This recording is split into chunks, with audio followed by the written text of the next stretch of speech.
Seja bem-vinda, seja bem-vindo. Você está no nosso canal do YouTube, O Filho de Deus. Eu sou Márcio Cândido, escritor, autor do livro O Filho de Deus, Fazei tudo o que ele vos disser.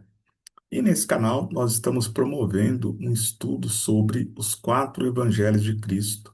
E hoje com a passagem Opinião dos Judeus acerca de Jesus. E nós faremos uma leitura e um aprofundamento. E faremos em nome do Pai, do Filho, do Espírito Santo. Amém. Que Deus seja conosco. Essa passagem ela segue narrada exclusivamente no Evangelho de João. João capítulo 7, versículo de 25 a 53. Algumas das pessoas de Jerusalém diziam: Não é este aquele a quem procuram tirar a vida? Todavia, ele o que fala em público e não lhe dizem coisa alguma. Porventura, reconheceram de fato as autoridades que ele é o Cristo? Mas esse nós sabemos de onde vem. Do Cristo, pois, quando vier, ninguém saberá de onde seja.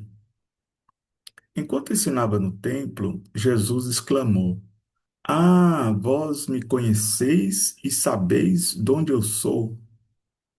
Entretanto, não vim de mim mesmo, mas é verdadeiro aquele que me enviou, e vós não o conheceis.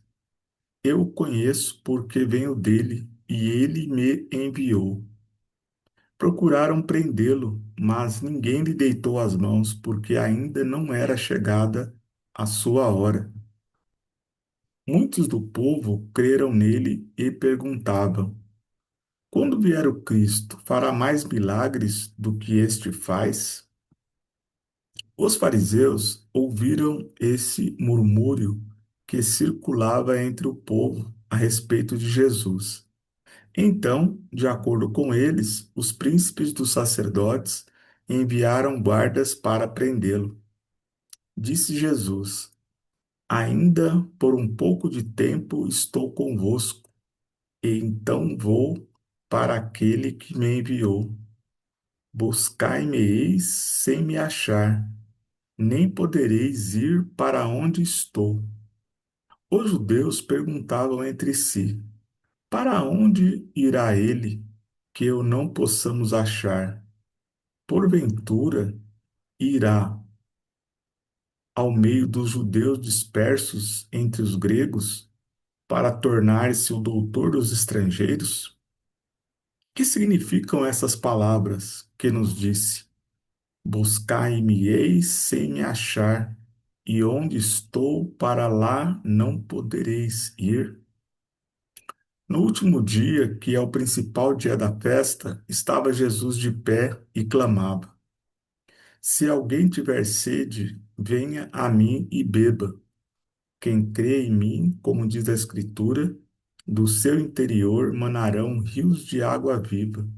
Zacarias 14, versículo 8, Isaías 58, versículo 11.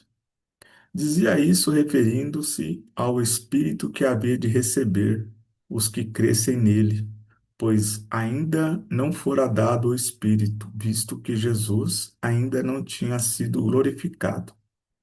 Ouvindo essas palavras, alguns daquela multidão diziam: Este realmente é o profeta. Outros diziam: Este é o Cristo. Mas outros protestavam: É acaso da Galiléia que há de vir o Cristo? Não diz a Escritura: O Cristo há de vir da família de Davi e da aldeia de Belém, onde vivia Davi? Houve por isso divisão entre o povo por causa dele. Alguns deles queriam prendê-lo, mas ninguém lhe lançou as mãos. Voltaram os guardas para junto dos príncipes e fariseus, que lhe perguntaram: Por que não o trouxestes? Os guardas responderam: Jamais homem algum falou como este homem. Replicaram os fariseus: Porventura também vós fostes seduzidos? Há acaso alguém dentre as autoridades ou fariseus que acreditou nele? Esse povo léu que não conhece a lei é amaldiçoado. Replicou-lhes Nicodemos, um deles, o mesmo que de noite o fora procurar. Condena acaso a nossa lei algum homem antes de o ouvir e conhecer o que ele faz? Responderam: Porventura és tu também Galileu? Informa-te bem e verás que da Galiléia não sairá profeta. E voltaram cada um para a sua casa. Então, essa é a narrativa do Evangelho de João sobre opinião dos judeus acerca de Jesus. Agora vamos fazer uma análise, né, um aprofundamento sobre qual a mensagem do Evangelho para o nosso dia de hoje. Mas antes, quero te convidar, se você ainda não está inscrita ou inscrito no nosso canal, faça aqui a sua inscrição para não perder nenhuma de nossas atualizações. Compartilha para que mais um irmão também possa fazer parte desse estudo. Deixa aqui a sua mensagem com a sua opinião, né, a respeito desse estudo. E também deixa aqui uma curtida, que é muito importante para fortalecer o alcance do nosso canal. Amém? Bem, então, o que João está nos trazendo aqui? É importante ressaltar que quem acompanhou o nosso estudo anterior, vocês vão perceber que é uma sequência, né? Então, já te convido desde já, se você ainda não assistiu nosso encontro anterior, já te convido para assistir, porque é onde vai começar toda essa narrativa. Então, aqui é um texto longo, né? E aqui é a continuidade, então, do Evangelho de João sobre o nosso encontro anterior. Bem, aqui começa com um questionamento, né? Então é, já é de conhecimento da população que as autoridades queriam matar Jesus. E é estranho, né? Que naturalidade é essa, né? Jesus não era um criminoso, ele pregava em público, ele não se escondia, falava de amor, falava da palavra de Deus, e as pessoas comuns já sabiam que as autoridades judaicas procuravam Jesus para matar. Por outro lado, eles percebem que ainda assim Jesus continuava ensinando, né? Por isso que eles colocam, né? Será que eles reconheceram que ele é o Cristo, né? Uma vez que ele pregava em público e ninguém o prendeu, né? E aí, Jesus, antes de Jesus ainda, né, dele se colocar, tem uma afirmativa equivocada aqui antes, né? Mas esse nós sabemos de onde vem. Do Cristo, pois, quando vier, ninguém saberá de onde seja. Aqui, na verdade, parte de dois equívocos, né? Primeiro, de que existia uma cultura não escrita, tá? Que o Messias viria de um lugar desconhecido, né? Ele simplesmente apareceria. Isso não segue narrado nas Escrituras. E depois existe uma ignorância a respeito, porque para a população, quando eles falam assim, "Né, nós sabemos de onde vem, ou seja, não, esse não pode ser o Messias, a gente conhece ele, é Galileu, né? Como ele pode ser se ele é tirado do meio do nosso povo? Nós conhecemos pai e mãe, enfim. Nós já fizemos uma narrativa nessa mesma linha aqui, né, no Evangelho de João. E aí e aí a gente percebe, Jesus ele é muito sutil, né, ele é muito sério, muito focado na missão, mas de vez em quando ele solta algumas questões interessantes aqui, né? Quando ele fala, né, ele é irônico aqui, né? Jesus exclamou: Ah, vocês me conheceis e sabeis de onde eu sou? Ou seja, Jesus é do céu, né? Então aqui ele ironiza quando eles falam que esse nós conhecemos, porque o testemunho dessas pessoas é do Jesus que eles viram ali próximo, né? mas todo mundo desconhece a origem celestial de Jesus. Por isso ele ironiza, né? Ah, então vós me conheceis e sabeis de onde eu sou. E ninguém sabe nada a respeito de Jesus. É um total mistério que só depois do seu ministério seria revelado, né? Então, por isso que ele coloca nesses termos, né?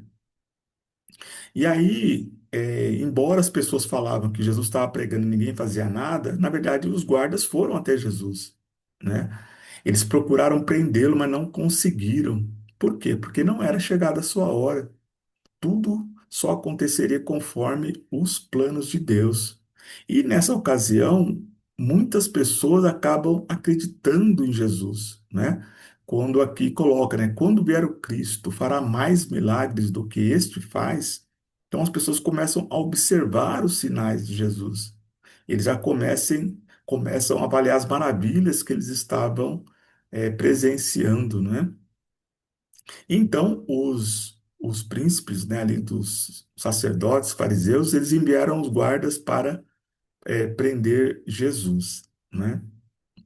E aí, Jesus, ele já percebendo, já sentindo, né, que se aproxima a sua paixão, ele já afirma, né, que vão procurar, mas não vão conseguir encontrá-lo, né? E aí os judeus começam a imaginar o que seja essa palavra, né?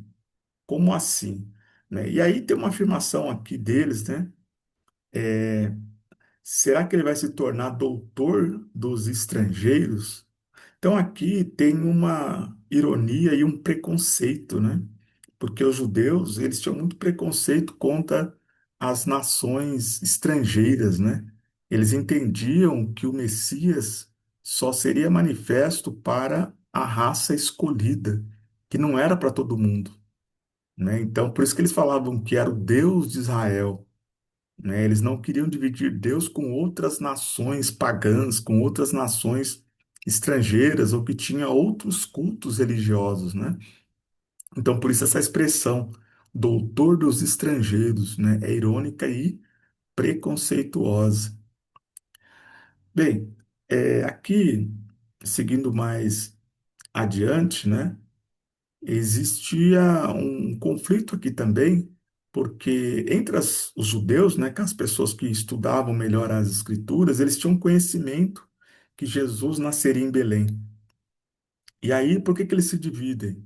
Porque eles falam, não, mas se Cristo vai nascer em Belém, como que ele é galileu?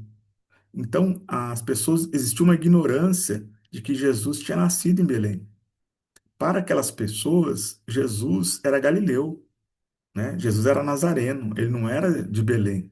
Quando, na verdade, Jesus ele foi para Belém só para nascer, né? Ele nasceu em Belém, depois toda a sua vida, com exceção do período ali que ele ficou no Egito, né? Sob proteção de Herodes que queria matá-lo, enfim. Todo o restante do tempo, ele viveu em Nazaré. Mas Jesus ele não fez questão também de entrar nesse debate, porque ele queria ver até onde vai a fé das pessoas. Em nenhum momento perguntaram se ele nasceu em Belém.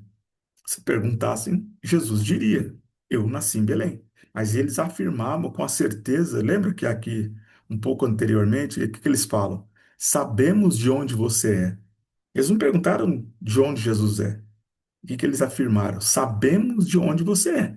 Se eles perguntavam, você nasceu em Belém? Jesus diria: Eu nasci em Belém, né? Mas eles não perguntaram. Jesus deixou que eles tirassem as suas conclusões ali. E aqui tem um fato assim bastante extraordinário, né? Ou seja, os guardas, eles ficaram paralisados, né? Então eles voltam sem Jesus, quando na verdade eles descumpriram uma ordem, que é coisa rara, né? Um guarda descumprir uma ordem de um superior.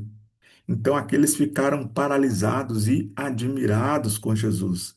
Jamais homem algum falou como este homem. Então os guardas, eles não conseguiam encontrar motivo para prender Jesus e ficaram maravilhados com as palavras de Jesus. Então eles pararam e também ouviram o ensinamento de Jesus. E aí causou a ira, né, das autoridades religiosas, né? Ou seja, até vocês foram seduzidos por esse homem. né? E aí aqui existe também um desrespeito em relação ao povo, né? Olha como eles se referem ao povo. Este povo léu que não conhece a lei é amaldiçoado. É mesmo que afirmar nesse povinho, né? Esse bonde de gente ignorante. Então, as autoridades tratavam com muito desprezo o povo, né? Eles eram usados conforme só os seus interesses, mas na verdade eram vistos como pessoas inferiores a eles, né? Pessoas ignorantes. E aí aparece aqui uma abordagem de Nicodemos, né? Aquele que foi à noite, nós já estudamos aqui nessa passagem, quando Nicodemos vai encontrar com Jesus, e aí ele procura argumentar, né? E tanto é que antes até aqui de Nicodemos, né? Eles questionam: será que alguém aqui também acredita nele? Então, além dos guardas, eles colocam em xeque todas as pessoas que estavam ali, né? E ninguém se expôs. Mas eles colocam: mas será que alguém aqui das autoridades religiosas também acredita nesse homem? Mas as pessoas tinham medo, não é? A exemplo de Nicodemo, José de Arimateia também era desse meio, mas eles não se pronunciam. E aqui eles reforçam a mesma afirmativa do povo, né? Informa-te bem e verás que da Galiléia não sairá profeta. Então, novamente, um equívoco. Apesar de serem doutores na lei, não conseguiram compreender o mistério, né? Então, eles também afirmam que Jesus era galileu, né? Então, a Escritura fala de um Messias nascido em Belém e não na Galiléia. Bem, essa é a nossa passagem, o ensinamento de hoje, né? Narrativa de João, uma continuidade, né, do nosso estudo anterior, que é a opinião dos judeus acerca de Jesus, né? Então, aqui no centro dessa passagem está a questão do debate, né? Se Jesus é ou não o Messias, se ele é uma pessoa boa, se ele engana o povo. Então, aqui existe esse conflito, né? E que Jesus, ele, mesmo sendo perseguido pelos judeus, ele continua, mantém os seus ensinamentos, né? E nem os guardas são capazes de detê-lo, né? Porque é no tempo de Deus que as coisas acontecem. Então, essa é a narrativa de hoje, que a gente traga aí para a nossa vida, para a gente possa confirmar, né, a nossa fé em Jesus, acreditar nos propósitos de Deus, né? Tudo é no tempo de Deus, né? Tudo que Jesus, todo o seu ministério, ele foi conforme a vontade de Deus. Então, se você se sente perseguido, oprimido, se sente sem esperança, saiba que tudo acontece no tempo de Deus. E quando você menos esperar, Deus vai agir na sua vida e ele vai ser capaz de operar maravilhas, mas é preciso que a gente persevere na nossa fé, na nossa confiança no projeto de Deus, porque a porta que Deus abre, ninguém fecha. Amém? Então, muita paz, muita luz, muita saúde, muita harmonia na sua casa e que Deus seja sempre caminhando junto aos seus objetivos. Paz e luz, forte abraço.